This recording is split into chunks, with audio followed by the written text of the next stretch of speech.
Hello? Hi, DJ Cha. Sino pong papahuli natin? Yung live-in partner ko po. Tumawag ka na before? Hindi po ngayon. Okay. First time mo? Crizel po. Rizel, ilang taon? 25. Pangalan ng live-in partner? Proud.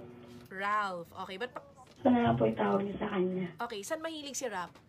Games lang Games lang. Anong games nilalaro niya? po. MU. Ano yung MU? Ano? Hindi ko rin alam yun. Basta MU. Nakaka-addict ako. Okay, bakit mo siya gustong ipahuli? Ba't ka naghihinala sa kanya? Hindi naman. Gusto ko lang itas yung loyalty niya. Yeah. Ano po kasi siya, stay-in po siya sa Las Piñas ngayon. Yung ex po niya, dyan sa Paranaque. Tapos kasana kung willing pa siya kung makipagkita sa kanya yung ex niya.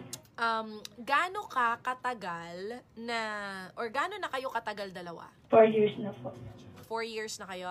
Opo. Okay, sige. Sigurado ka gusto mong gawin to? Ayoko matapos relasyon nyo. Okay lang po. Kaya Okay, standby ka dyan, ha? po. Standby ka lang dyan, ha? Okay po.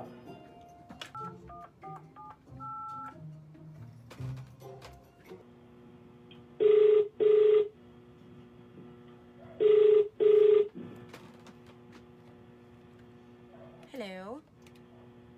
Hello? Sino to? Hi, pwede kay, Rap?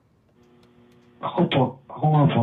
Hello, nakita ko yung number mo dun sa, fan page ng MU. Saan po? Sa fan page ng MU? Yes po.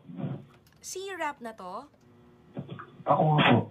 Sorry hi. Nakita ko lang yung number mo dun tsaka name mo. Sabi gusto mo daw ng kausap. Bakit po? Hindi ko alam, nakapost lang doon. Kailangan mo nang makakausap? Saan? I mean, kausap ngayon. Pwede kitang kausapin. Saan po? Saan pong page? Basta para sa mga games yun eh. So, hello, sorry ang labo nung line mo. Di kita marinig. Hindi sadya.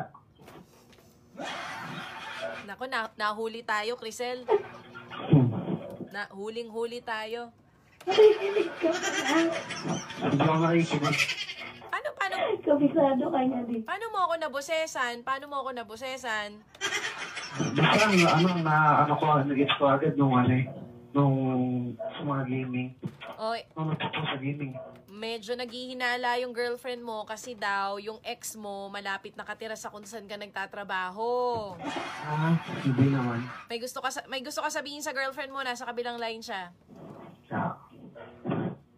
Sorry ka. Naglalaro lang ako eh. Anong nilalaro mo? Ano po? Ano ba yung MUML na yan? Ano yun? Tayo po yun, old model game na po yun. Oh, sige. Sasagutin mo kasi yung text tsaka tawag ng girlfriend mo, ha? Ako nahuli, no? Ako ang nahuli. Anyway, salamat sa pagtawag, kuya, ha? Ay, sa pagsagot. Thank you, kuya. Sige. O, ate. Ba't ganun yung boses ni kuya? Parang di ko alam, parang malapit ng maano ng hininga. Yung ganung boses. Kinakabahan na po yun. Anyway, thank you so much for calling. Thank you. Thank you. Good night.